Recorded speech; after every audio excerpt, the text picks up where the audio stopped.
할렐루야. 오늘도 하나님께서 공급하시는 힘과 능력으로 살기 위해 말씀 앞에 서신 우리 성도님을 축복하고 사랑합니다. 매사 하나님이 주시는 힘으로 승리할 수 있는 우리 성도님 되시길 소망하면서 11월 27일 금요일 말씀을 함께 받도록 하겠습니다. 하나님의 말씀은 역대상 15장 25절에서 16장 6절까지입니다. 제가 25절에서 29절까지 말씀을 읽도록 하겠습니다. 이에 다윗과 이스라엘 장로들과 천부장들이 가서 여호와의 언약궤를 즐거이 메고 오벳예돔의 집에서 올라왔는데 하나님이 여호와의 언약궤를 맨 레위 사람들을 도우셨으므로 무리가 수송아지 7마리와 순양 7마리로 제사를 드렸더라. 다윗과 및 궤를 맨 레위 사람과 노래하는 자와 그의 우두머리 그냐냐와 모든 노래하는 자도 다 세마포 겉옷을 입었으며 다윗은 또 배 에봇을 입었고 이스라엘 무리는 크게 부르며 뿔나팔과 나팔을 불며 재금을 치며 비파와 수금을 힘있게 타며 여호와의 언약궤를 메어 올렸더라.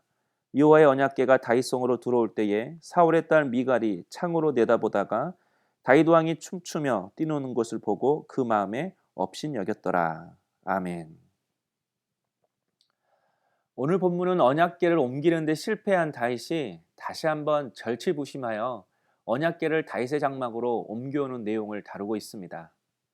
처음에 다윗은 하나님이 기뻐하시는 일이라 생각하여 가장 적당하고 효율적인 방법으로 언약궤를 옮기려고 했습니다. 하지만 실패했습니다. 옮기는 과정에서 책임자였던 우사가 죽은 겁니다. 그러나 다윗의 위대한 점이 여기 있습니다. 누구나 실패를 경험하면 실망할 수 있습니다. 그러나 그 실패를 다시 반복하지 않도록 다윗이 행동했다라는 것입니다. 바로 실패 그 다음이 중요하다는 것입니다. 다윗은 다시 한번 자신이 왜 실패했는지 하나님의 말씀 앞에서 찾고 분별하기 시작했습니다. 그리고 세 가지를 발견했습니다. 첫째는 언약궤를 옮기는 것은 레위 자손 중에서도 고핫 자손만이 옮겨야 했습니다. 둘째는 언약궤는 어깨에 메어야 했습니다. 그리고 세 번째는 언약궤를 손으로 만지면 안 되었습니다. 그런데 죽은 우사는 고핫 자손이 아니었습니다. 어깨에 매야 할 언약궤는 수레에 실었습니다. 그리고 언약궤를 손으로 만졌습니다.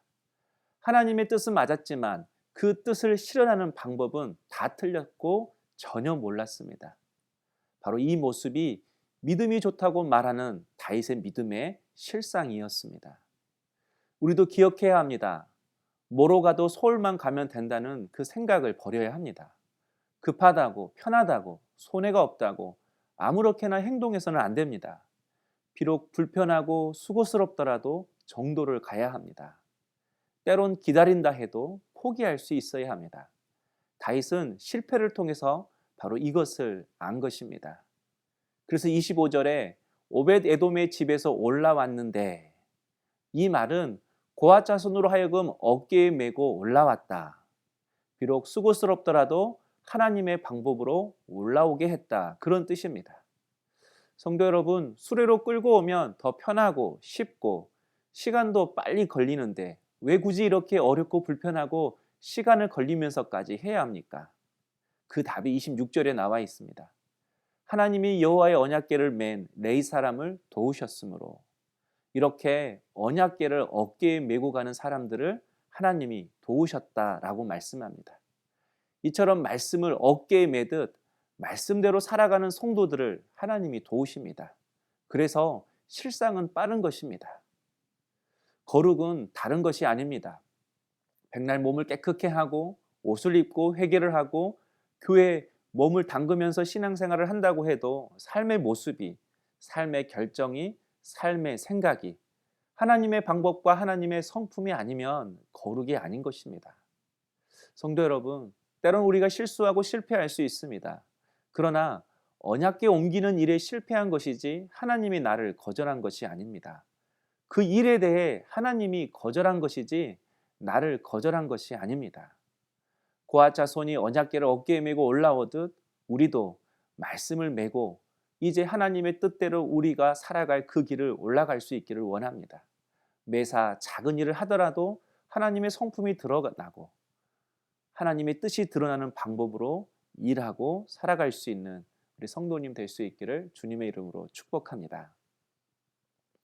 이렇게 레위 자손들이 언약궤를 메고 다윗성에 다다르자 다윗은 기뻐했습니다.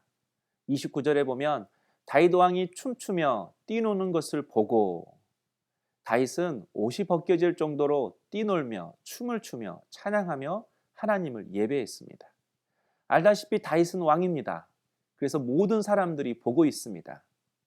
그래서 29절에 보면 다윗의 아내였던 미갈이 그렇게 뛰놀며 하나님을 예배하는 다윗의 모습을 보고 그 마음에 업신여겼더라, 이렇게 기록하고 있습니다. 왕의 체면이 있는데, 왕의 채통이 있는데 어린아이처럼 행동했다는 것입니다. 성도 여러분, 다윗이 왜 이렇게 춤추며 하나님을 예배하는 것일까요? 같은 내용이 기록된 사무엘하 6장의 도움을 받아보면 내가 이보다 더 낮아져서 스스로 천하게 보일지라도, 이렇게 기록하고 있습니다. 다윗이 이렇게 어린아이처럼 춤을 추며 찬양했던 이유는 바로 이 모습이 하나님 앞에서 자신을 낮추는 방법이었기 때문에 그렇습니다. 다윗은 비록 자신이 왕이라는 신분을 가지고 있다 할지라도 나는 하나님 앞에서 어린 아이다 라는 그런 정체성을 가지고 하나님을 예배하고 있는 것입니다.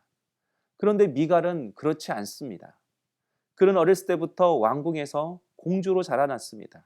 그리고 장성에서는 다윗 왕의 아내가 되었습니다. 왕비가 된 거죠. 이처럼 미갈은 하나님의 자녀이기 이전에 나는 공주다, 나는 왕비다, 나는 왕족이다 라고 하는 그런 정체성을 먼저 가지고 있었습니다. 하나님 앞에서 내가 어떻게 행동해야 하는지보다 사람들 앞에서 내가 어떻게 서야 하는지가 더 중요했습니다. 사람들 앞에서 체면, 채통, 자존심, 자기 자리가 훨씬 더 중요했던 여인이었습니다. 이처럼 신앙생활을 하면서 세상 복이 중요한 것만 알고 하늘의 복이 중요한 줄을 모르고 살아가는 사람들이 많이 있습니다. 세상의 직분, 자리, 위치는 중요하게 생각하지만 교회에서 받는 직분은 그렇게 소중하게 생각하지 않습니다. 그러나 영적인 일을 중요하게 여겨야 합니다. 영적인 직분을 감사하게 여겨야 합니다. 교회에서 하나님을 섬기는 그 자리를 귀하게 여겨야 합니다.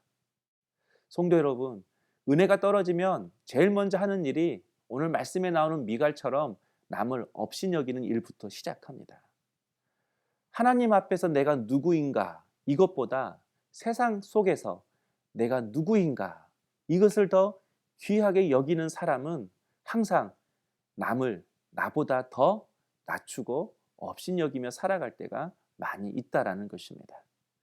저는 우리 성도님들이 다윗처럼 하나님 앞에서 내가 누구인지를 깨닫고 허울뿐인 가식과 이런 껍데기들을 버리고 어린아이처럼 뛰놀며 예배할 수 있기를 원합니다. 그래서 하나님이 주시는 기쁨과 겸손함으로 살아갈 수 있는 그런 귀한 은혜가 있기를 주님의 이름으로 축복합니다. 적용해 보실까요? 하나님 앞에서 나는 누구입니까?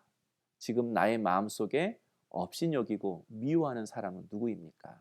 기도하겠습니다. 사랑의 주님, 하나님 앞에서 항상 어린아이의 그런 마음으로 하나님을 예배하고 하나님을 의지하는 저희들의 삶이 될 수 있도록 역사하여 주시옵소서. 항상 오직 하나님의 뜻을 귀하게 여길 뿐만 아니라 그 뜻을 이루는 데 있어서 하나님의 성품과 하나님의 방법으로 하나님의 일들을 이뤄갈 수 있는 귀한 믿음을 허락하여 주시옵소서. 예수님의 이름으로 기도하옵나이다. 아멘.